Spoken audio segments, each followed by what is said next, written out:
Merci à vous d'avoir appelé sur ce sujet, le droit de vote des étrangers au municipal, qui fait partie d'un sujet qui sera abordé dans la niche des écologistes aujourd'hui.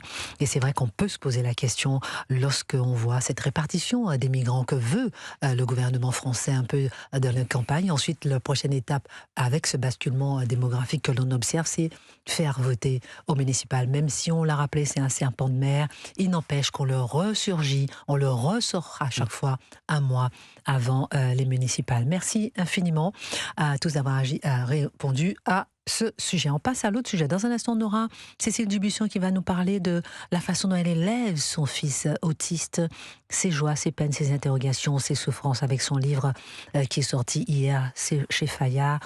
On n'est pas sorti de l'auberge. Maintenant, nous allons accueillir Ségolène Duclosel. Vous êtes déléguée générale de One of Us, Fédération européenne pour la vie et la dignité humaine. Nous allons parler d'un sujet dont personne ne parle. Quel est-il? Est-ce que vous pouvez nous planter le décor? Merci Christine, avec plaisir.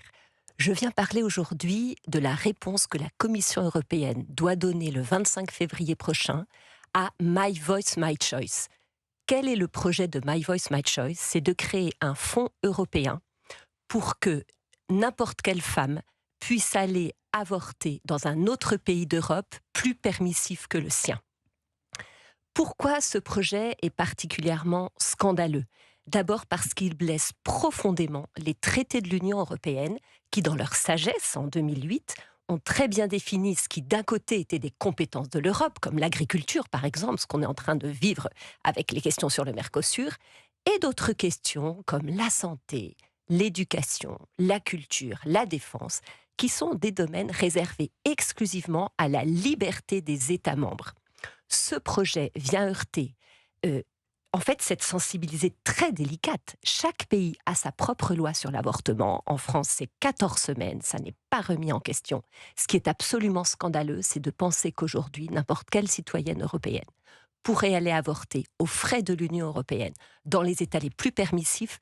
Et vous voulez que je vous dise le délai dans les États les plus permissifs aujourd'hui, sans aucune raison médicale? C'est 24 semaines de grossesse. C'est-à-dire 6 mois de grossesse. 6 mois de grossesse, un petit être humain minuscule, déjà parfaitement formé. Et c'est ça qui est absolument... Oui, qu'on sauve à cet âge. Exactement, Des Gabriel. prématurés, oui. L'excellence de la médecine, et notamment en France, permet, dans les cas d'accouchement prématuré, de sauver ces petits êtres humains minuscules.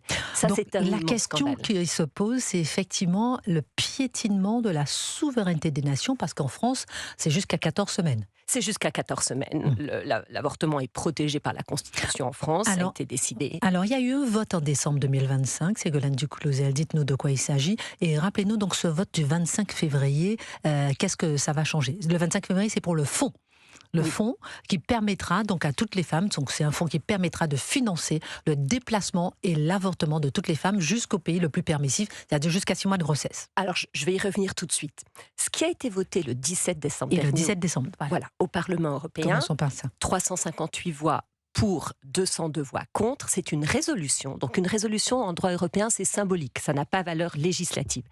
Les parlementaires ont décidé de donner leur oui à ce projet, avec une valeur uniquement symbolique. Mais en fait, le symbole, c'est extrêmement fort, c'est très très important, parce qu'est-ce qui se passe aujourd'hui? La semaine dernière, le 6 février, le président de l'UEFA, de l'Union européenne de la Fédération du football, soutient My Voice, My Choice, avec ce slogan de liberté des femmes, Mais il ne s'agit absolument pas de liberté des femmes. Nous, la Fédération européenne One of Us, nous avons 50 ONG membres dans 18 pays d'Europe. Toutes ces ONG accompagnent les femmes enceintes en difficulté. Aujourd'hui, ce travail de terrain que, au jour le jour, nous apportons, nous donnons à connaître auprès des parlementaires européens, des commissaires européens, des délégations permanentes des pays, à Bruxelles et à Strasbourg, elles nous disent, ces ONG membres, qu'en fait, environ 75% des femmes avortent sous pression. Que l'avortement, ce n'est pas du tout une question de liberté. Elles avortent parce qu'elles se sentent complètement seules, parce que le compagnon dit qu'il ne veut pas de cet enfant, parce qu'elles ont peur de perdre leur travail, parce qu'elles ont peur de l'avenir, elles ont peur des conditions matérielles. Donc les ONG membres de One of Us, autour de chaque femme, mobilisent les soutiens publics et privés pour aider chaque femme à aller de l'avant avec sa grossesse et à pouvoir éviter cet avortement dont elles ne veulent pas. Parler de liberté aujourd'hui, c'est un mensonge. Qu'est-ce qui va se passer le 25 février? Le 25 février, les 27 commissaires européens, le collège des commissaires, se saisit de tout ce débat qui dure déjà depuis plusieurs mois et va donner sa réponse. Oui, non, ou une réponse à mi-chemin à la demande de My Voice, My Choice. Nous sommes donc la demande de la création de fonds. La demande d'un financement européen. C'est là où intervient la subtilité, c'est qu'en fait, la Commission européenne peut très bien imaginer de dire « mais oui, nous respectons la subsidiarité des États parce que, par exemple, on peut imaginer un scénario. Chaque État abondera, s'il le souhaite, ce fonds européen. Ça ne sera pas obligatoire. Donc, la subsidiarité des États est protégée. Mais on sait bien que ce n'est pas comme ça. On sait bien que ce fois que ça existe, il y a une pression gigantesque mise sur les États. On les pointe du doigt. Moi, j'ai assisté au débat parlementaire du 17 décembre à Strasbourg. C'était d'une non-violence extrême, Christine. C'est-à-dire les députés qui étaient à faveur de My Voice, My Choice. Ségolène Duclozel, déléguée générale de The One of Us, l'ONG. Pardon. Les députés à faveur de My Voice, My Choice lançaient des intimidations pour les députés qui votaient contre. Si vous votez contre My Voice, My Choice, l'histoire se souviendra de vos noms. Est-ce qu'on peut encore parler de démocratie dans ces cas-là ? Si on ose s'opposer à My Voice, My Choice, on est traité de fasciste. Moi, on m'a dit, vous tuez des millions de femmes. Mais moi, Christine, j'ai habité 7 ans en Argentine, un pays catholique, un pays où l'avortement, à l'époque, n'était pas légal. J'ai travaillé dans un quartier pauvre. Les femmes des quartiers pauvres, elles avaient en immense vulnérabilité. Si elles ne voulaient pas donner suite à la grossesse, elles allaient autant qu'elles voulaient avoir cet avortement à l'hôpital. C'est absolument un mensonge de dire qu'aujourd'hui l'avortement n'est pas légal. Il ne se fait pas dans des conditions d'hygiène et de sécurité médicale. Je l'ai vécu dans ma chair cette histoire. Donc moi je dénonce le mensonge dans cette histoire. En tout cas, les femmes, elles sont libres d'avorter ou de ne pas avorter. Vous dénoncez les pressions. Je dénonce les pressions. Vous dénoncez les pressions. Avec One of Us. Et vous dénoncez donc d'abord les pressions et deuxièmement vous dénoncez le fait que l'Union européenne se substitue à la loi de chaque État qui veut que chaque État fait sa loi sur les limites de l'avortement, comme en France, 14 semaines de grossesse. Et à la création de ce fonds qui sera voté donc le 25 février, permettra de passer outre la souveraineté des États et permettra à une femme d'aller avorter à 6 mois de grossesse si elle le veut. Et c'est intéressant comment ce piétinement de la souveraineté des États est régulier. On en parlait il y a quelques instants avec le vote des étrangers au municipal, le vote des personnes à l'intérieur de l'Union européenne. Depuis Maastricht, cela a été permis. Ensuite, c'est toujours un premier pas, petit à petit, et ensuite ça permet de piétiner la souveraineté des nations. Exactement. D'ailleurs, dans un sens, c'est assez consolant pour nous qui sommes donc dans le domaine de la santé de se dire qu'on n'est pas du tout les seuls où ce droit est piétiné. Et hier, mais il y a beaucoup de sujets, et en fait, il y a un droit des citoyens européens. C'est la liberté des États et des citoyens qui est mise en cause dans ce piétinement que vous évoquez. Et une pétition qui s'appelle No Abortion Tourism est sortie hier. Le titre est en anglais. Elle existe dans les 27 langues des États européens pour permettre aux citoyens européens d'utiliser cette liberté qu'ils ont, de s'adresser au commissaire de leur pays. Nous, en France, c'est M. Stéphane Séjourné, pour lui dire « Monsieur Séjourné, pour telle et telle et telle raison, je pense que My Voice, My Choice n'est pas l'avenir de l'Europe. » Ségolène Duclozel, déléguée générale de l'ONG One of Us, Fédération européenne pour la vie et la dignité humaine. Est-ce que vous êtes choquée par le fait qu'une femme pourrait aller avorter dans n'importe quel pays de l'Union européenne jusqu'à 6 mois de grossesse, ou bien est-ce qu'au contraire, chaque pays doit maîtriser sa législation sur ce sujet? Appelez-nous au standard d'Europe. Et au 01 80 20 39 21. Nous sommes en train de parler de ce texte qui va être voté le 25 février au niveau de l'Union européenne et qui permettrait de créer un fonds pour que les femmes puissent pouvoir avorter dans tous les pays de l'Union européenne, au-delà même de la législation de leur propre pays. Alors bon, chacun est libre d'avorter ou pas, c'est pas ça la question, mais ce qui nous interpelle, c'est le fait d'instaurer un mécanisme permettant à des citoyens de contourner la législation nationale en allant obtenir dans un autre pays ce qui est illégal dans le leur.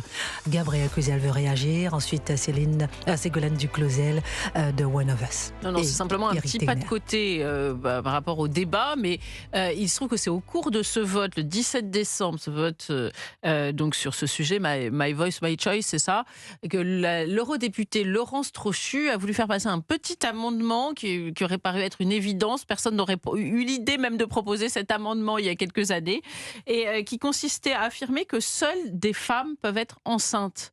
Eh bien, il faut savoir que Manon Aubry, Raphaël Glucksmann, Marie Toussaint et leurs élus ne l'ont pas voté. Je le dis simplement parce qu'il faut quand même que ceux qui nous écoutent sachent où nous en sommes. Aujourd'hui, des parlementaires infirment l'idée que seules les femmes sont enceintes. Ils pensent que non, seules les femmes ne sont pas enceintes. Il faut quand même avoir ça à l'esprit. Tranquillement au sein de l'Union européenne. Voilà. Éric Tegner, ensuite Ségolène Duclouzel sur Europe 1. Moi, je suis parfaitement choqué, en effet, de ce qui se passe, de ce qui se profile. Il y a la question de la souveraineté, Christine, que vous mettiez en avant.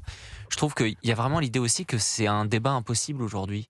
C'est-à-dire qu'un politique, d'ailleurs 90% ne connaissent pas ces sujets, ne sont pas sensibilisés à ces sujets. Je pense que vous le voyez quand vous allez vous exprimer auprès d'eux. Mais il y a cette idée assez partagée qui est que lorsqu'il y a ce qu'on appelle un progrès, on ne sait pas trop ce que c'est, il faut voter pour. Sinon, on va perdre les élections, on va être diabolisé, on va avoir la presse contre nous, on va passer pour des ultra-réactionnaires, on va dire que vous êtes anti-avortement, etc. Et donc, il n'y a plus de débat. Et qu'est-ce qui se passe au bout de la chaîne ? Bien, il y a des femmes qui vont penser aussi que c'est facile. Parce qu'à aucun moment, on va en parler. Moi, j'ai déjà eu beaucoup de témoignages de jeunes filles qui pouvaient se dire je veux pouvoir faire un avortement, etc. à tel âge. Et quand ils arrivent devant le médecin, qu'ils ont déjà pris la décision, elles réalisent que ça va être plus compliqué, que c'est pas les mêmes choses. Vous voyez, on est en train de faire comme si c'était qu'une question de droit, alors qu'il y a énormément de conséquences derrière. Et qu'à minima, quand on prend cette décision, il faut avoir conscience à la fois des conséquences, mais des possibilités alternatives qui sont données. Mais tous ceux qui vont pousser des associations pour dire on va aider, peut-être qu'on va essayer de montrer comment on peut sauver l'enfant. On a l'impression qu'elles sont là pour mettre la pression sur la personne, pour lui dire « Ah non, ne pratique pas l'IVG ». Donc on a complètement fermé le débat. On a complètement fermé le débat. Ségolène Duclouzel de One of Us. Et c'est vrai qu'il y a ces deux questions. Je vous donne le mot de la fin sur ce sujet.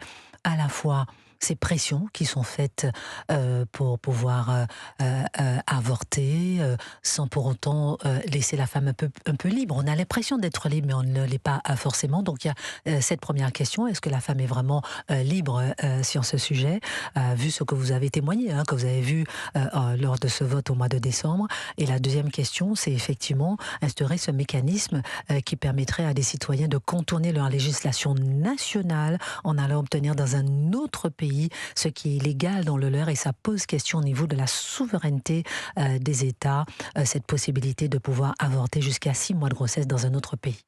Bien sûr, Christine, alors mon premier mot de la fin, ça sera ce nom même, My Voice, My Body, My Choice. Moi, ce qui me frappe, c'est le moi, moi, moi. Et quand on proclame la liberté en ne pensant qu'à soi, c'est une liberté folle, déconnectée du réel. Nous, chez One of Us, avec les 50 ONG membres qui accompagnent les femmes enceintes en difficulté, nous conjuguons le nous et l'avenir de l'Europe. Et ce que nous demandons aux politiques européens, commissaires, députés, c'est de conjuguer le nous et de développer une énorme solidarité. Deuxième point, attention au rejet politique.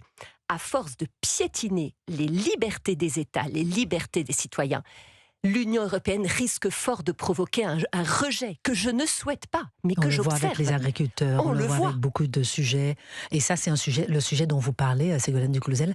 Personne n'est au courant. Personne n'est au courant. Merci de nous inviter, Christine. Personne n'est au courant. Il y a plusieurs sujets comme ça, de piétinement de la souveraineté des nations. En France, on n'en parle pas. Dans d'autres pays, heureusement, on en parle.